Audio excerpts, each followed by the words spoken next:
fait, c'est Kamar Abdoulaye. Le nom d'artiste, c'est Lava le sorcier. Et Lava le sorcier, il y a plusieurs personnes qui me disent, petit, tu as de la valeur. Et il y a d'autres personnes qui me disent aussi que je suis un sorcier, un génie, tu vois, non? Du coup, j'ai regardé les deux, j'ai analysé, j'ai dit maintenant, Lava le sorcier. Mais au fait, l'art, j'avais aimé depuis que j'étais petite. Parce que je partais aller à la maison des jeunes de Taouya. Du coup, j'étais tout petit. Je voyais les gens répéter là-bas. Je venais, je m'arrêtais. Au fait, j'avais aimé l'art. Et un jour, il y a une école des enfants déshérités à Taouya. Donc, je suis allé là-bas à cause de ma soeur, ma petite soeur, tu vois. Comme je l'ai vu partir là-bas, faire la musique, moi aussi je me suis lancé là-bas, je suis parti là-bas. Ça c'était en 2009. 2010, il y a un blanc qui est venu. Tu vois, il est venu dans le centre, il a joué la flûte. On a dit, ah, le blanc joue la flûte. Et puis nous, on entend la flûte. C'est la première fois qu'on voit quelqu'un jouer la flûte devant nous. Et c'est un blanc aussi. Non, nous aussi, il faut qu'on joue la flûte. Tu vois? Donc c'est de ça on a commencé à travailler ce blanc-là. Il s'appelle Sylvain Leroux. C'est le premier formateur de la flûte que j'ai connu. Tu vois, il nous a appris à jouer la flûte. On a essayé de jouer la flûte. Tu vois, non? Après, on a envoyé un vieux, le doyen Mamadi Mansarin, que le monde l'a connu. Tu vois, c'est un maître du ballet africain de Guinée. En fait, on a travaillé avec lui. Et puis un jour, on était là, il y a le blanc qui nous demandait, tu veux être demain quoi? Moi, j'ai dit, je vais être un grand artiste. Et puis jouer dans le groupe ballet africain, le célèbre ballet africain de Guinée, le grand ballet africain. Et aujourd'hui, alhamdoulilah, Dieu m'a aidé. Maintenant, je joue maintenant avec les ballets africains et je joue maintenant avec tous les grands maestros de Guinée ici. Tu vois, tous les grands groupes, je joue avec lui. Quand je joue la flûte, je ne sais pas comment dire ça. Dans mon corps, ça va très mieux. Puis si je suis malade, si je commence à jouer la flûte, ou bien si j'ai le stress, et quand je commence à jouer la flûte, tous les stress vont partir.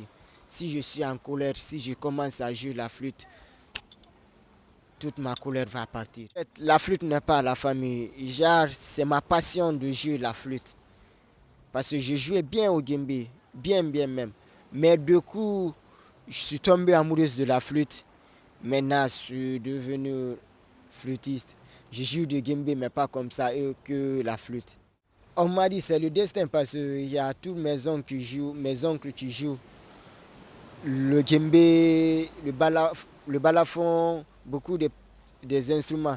Mais du coup, moi, je joue à tous les instruments traditionnels. Et puis la flûte aussi. Ils ont dit, petit toi, on te laisse, toi, tu es un génie. Tu es comme ça, tu es comme ça. Et du coup, je joue la flûte. Tout le monde m'a respecté dans la famille. La flûte et les instruments, on dormait sous l'hangar à la maison des jeunes ici. Le manger que nous amené, quand tu prends une cuillère là, ça, Dieu t'a aidé. Tu vois, non? Et puis j'ai beaucoup marché pour chercher le savoir. Parce que je marche ici jusqu'au centre, tout le matin. Des fois, je ne mange pas le matin jusqu'à le soir. Tu vois, je ne prends pas le petit déjeuner ni le déjeuner. Jusqu'à le soir, c'est l'eau que je bois. Tu vois? Donc, c'était très difficile.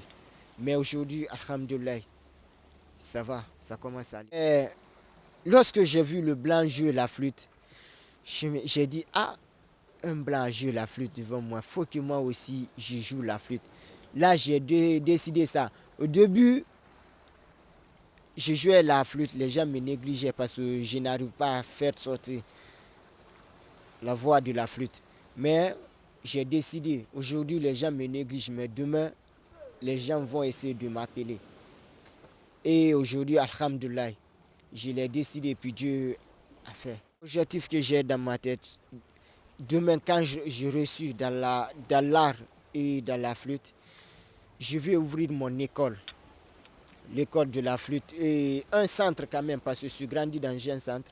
Je veux ouvrir un centre aussi, un centre de toutes sortes d'instruments. Et surtout, la base, c'est la flûte. Parce que la flûte, ça commence à perdre. Ça commence à disparaître. Parce que nous, les nouvelles générations, beaucoup de personnes ne se souviennent pas de ça. Juste, ils aiment jouer, ils aiment voir quelqu'un jouer, mais ils négligent l'art. Alors que l'art, c'est quelque chose qui est très très important. J'ai joué dans plusieurs albums de gens ici, dans l'album des artistes ici. Et je fais leurs clips, je joue avec eux au concert. Tu vois, beaucoup d'artistes ici. Et puis, il y a des élèves qui se déplacent en Europe, tu vois, quelque part au monde pour venir apprendre la flûte avec moi. Ça, c'est une fierté pour moi, une Guinéenne, apprendre les gens qui quittent leur pays pour venir apprendre l'instrument de la Guinée.